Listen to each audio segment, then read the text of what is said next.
स्वागत है। आज हमारे सामने सिक्किम पर आधारित एक काफ़ी विस्तृत यात्रा गाइड है और हम इसकी बारीकी से पड़ताल करने वाले हैं। इसमें सुझावों से लेकर मतलब दिन प्रतिदिन के कार्यक्रम तक सब कुछ है। हमारा लक्ष्य इस गाइड से सबसे ज़रूरी और दिलचस्प जानकारियां निकालना।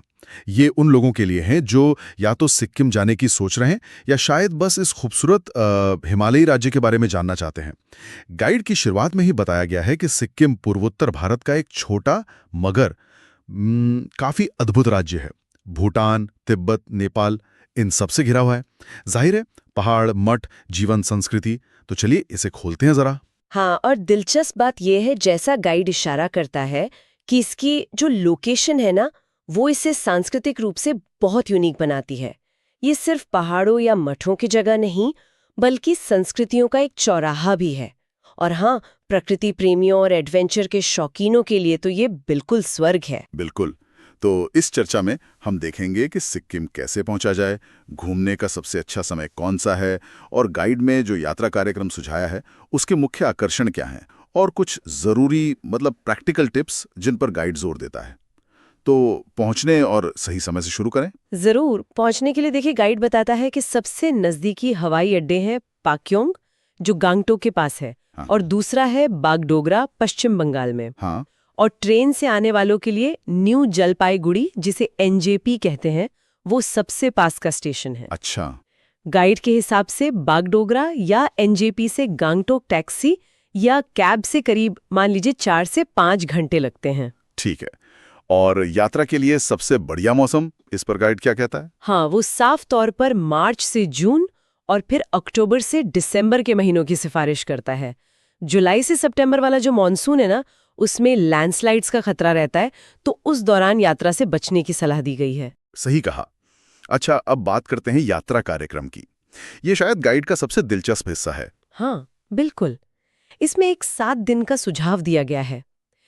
इसमें गंगटोक शहर घूमना शामिल है, जैसे ताशी व्यू पॉइंट से कंचनजंगा के नज़ारे देखना, हनुमान टोक और नामग्याल इंस्टीट्यूट ऑफ तिब्बतोलॉजी। और ये नामग्याल इंस्टीट्यूट का जिक्र सिर्फ एक टूरिस्ट स्पॉट की तरह नहीं है। गाइड बताता है कि ये तिब्बती कला, संस्कृति, साहित्य का एक बहुत महत्वपूर्ण केंद्र है। बिल्कुल, ये सिर्फ घूमने की जगह से कहीं ज्यादा है। सही। इसके बाद गाइड में सोंगमो झील और बाबा मंदिर के दिन की यात्रा का सुझाव है। ये जगह तो बहुत पॉपुलर है।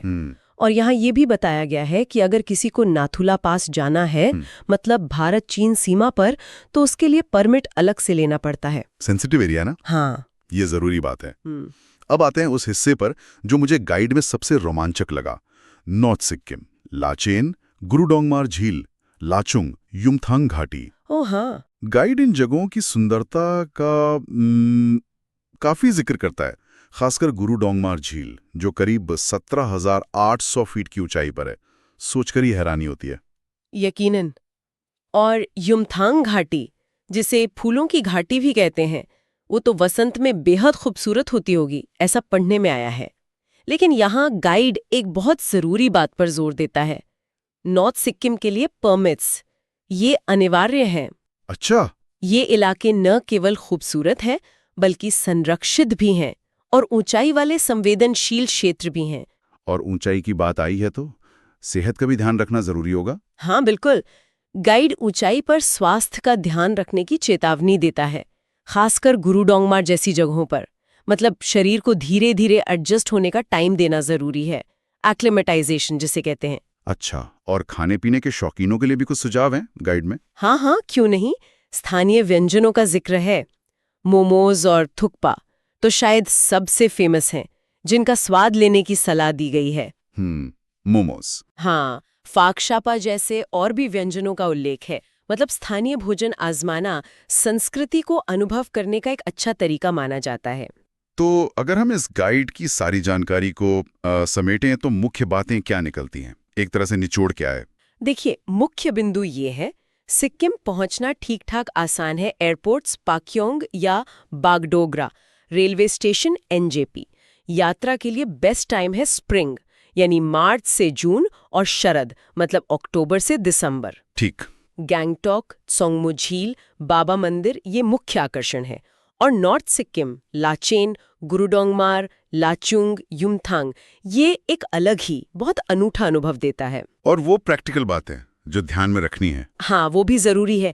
गाइड याद दिलाता है कुछ क्षेत्रों के लिए परमिट चाहिए, नॉर्थ सिक्किम, नाथुला। ऊंचाई पर सेहत का ध्यान रखना बहुत जरूरी है। दूर दराज के इलाकों में कैश साथ रखना बेहतर है, क्योंकि एटीएम शायद हर जगह ना मिले। हाँ, ये पॉइंट जरूरी है। और हाँ, गर्म कपड़े पैक करना ना भूलें। मौसम का कुछ पता नहीं होता, खासकर ऊंचाई पर। और स्थानीय रीति रिवाजों और पर्यावरण का सम्मान करना भी जरूरी बताया गया है। तो कुल मिलाकर ये गाइड सिक्किम को प्रकृति, आध्यात्मिकता और रोमांच के एक बड़े ही आकर्षक मिश्रण के रूप में दिखाता है, लेकिन साथ ही ये भी साफ करता है कि एक यादगार और सुरक्षित यात्रा के लिए थोड़ी प्लानिंग और तैयारी जरूरी है। बिल्कुल सही। और अगर हम इसे थोड़ा और बड़े परिप्रेक्ष्य में देखें तो ये गाइड चाहे अनजाने में ही सही सिक्किम की जो नाजुक पारिस्थितिकी है और जो समृद्ध विशिष्ट संस्कृति है उस पर भी रोशनी डालता है। और ये हमें एक महत्वपूर्ण सवाल पर सोचने के लिए भी उकसाता है। यात्री ये कैसे सुनिश्चित कर सकते हैं कि उनकी यात्रा न केवल उनके लिए अच्छी रहे बल्कि उस जगह और वहाँ के लोगों के प्रति भी सम्मानजनक और जिम्मेदार हो। ये एक विचार है जिसे श्रोता अपने साथ ले जा सकते हैं।